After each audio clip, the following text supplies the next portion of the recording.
Hello and welcome to another episode of Songdoers. If you're on episode 3, it must mean you're really into this podcast, and honestly, I feel kind of stressed out that I'm going to let you down. The last thing in the world I want to do is deliver a substandard product that drives you away from this podcast, but as my anxiety about doing that very thing grows, so does its likelihood of happening. I think I need to take a deep breath and then continue. Breathe in. Breathe out. There. That's better. I am now in a state of pure relaxation and contentment. Whereas in the past I have tried numerous therapies and medications, I have just found the solution to my lifelong anxiety. Breathing. Let's get real. Life is hard. But I think that's the point. Viktor Frankl said that humans do not need a tensionless state, but rather to struggle and strive for some worthy goal. Well, I'm struggling all right, so that must mean I'm doing pretty good. So keep listening to Songdoers if you want to live meaningfully and miserably. This is the end of the introduction, but the beginning of the rest of your horrible life.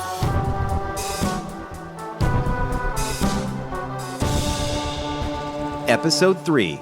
Ronnie Fab. Ronnie Fab was a man who had no reservations about dressing up in bright, colorful costumes, prancing around in leotards, or even pretending to swim in the air while balancing on one leg. He was wild, raw, and left behind a body of work that inspired a generation of perfectly nice and normal boys and girls to turn really, truly weird. Our story today is about one particular fan that Ronnie inspired. In tandem with this singular fan, Ronnie had a bizarre, otherworldly experience. What experience am I even talking about? It was called the Odyssey, and it all started when a fan at one of Ronnie's concerts was brought up to sing the chorus of one of his smash hits, Radio Lipstick. But before the two of them could say glamorous tush, Ronnie and his fan both simultaneously fell to the ground and entered comas. They were then taken to a nearby hospital where they would stay in those comas, barely moving at all, for 48 hours. Things were tense. No one knew who would get Ronnie's signature genital guitar in the event he never woke up.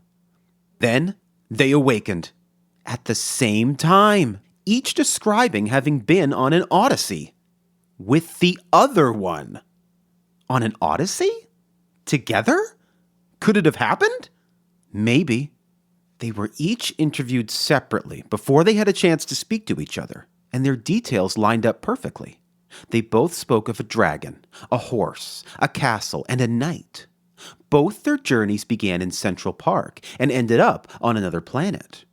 Both odysseys had songs from the band The Police playing as background music.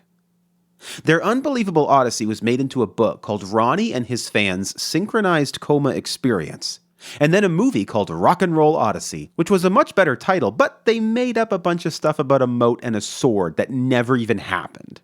But what was the point of their odyssey? Their dreamlike, multi-world quest? Was there a lesson therein? They say the lesson is clear, that to defeat the dark forces that lay waiting at Gilderdoom, we must employ a surprise pincer maneuver. When people say, yeah, but what is the metaphorical lesson being taught here? They say, oh, no metaphor. This will really happen.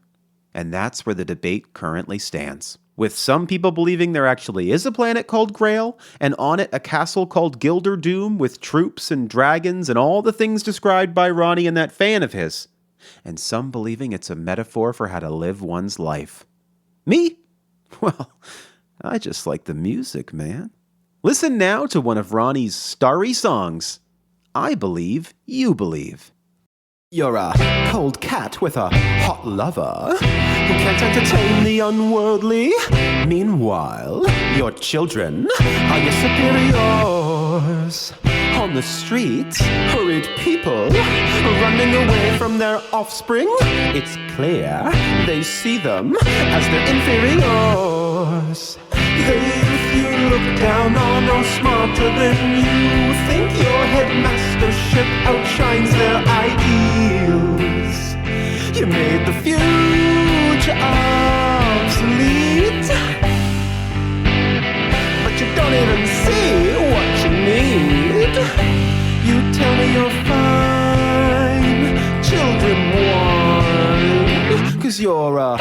bigwig with a credit card. This playground is mine because I bought this. I know you won't listen, but if you did, you'd hear high-pitched genius. I was once sucked into your ways, but I left. And like the youth tell us, our world is a fright. I believe in fantasy. Deep down, I'm sure you still believe. But when the clock strikes 9, it's night time, kiddies. I overheard a group of children when they thought I couldn't hear, discussing new societies than the ones we hold so bloody dear, with brand new forms of government impossible to overthrow. They know how to time travel, but we can't be trusted. Oh no! I believe in fantasy. I believe you all believe with me. That toddler is young, but with a silver tongue, drools on his sleeve. And that does it for another episode of Song Doers. I would like to thank you for taking the time out of your busy day to listen to my podcast. It means a lot that you made the time. Unless you had something really important to do, and you were delaying it so you could listen to this episode.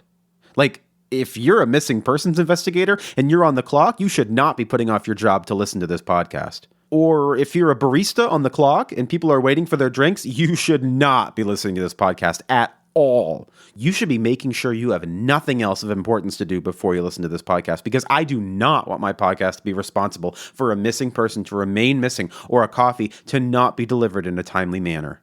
If that's what's happening, I'm going to stop making this podcast.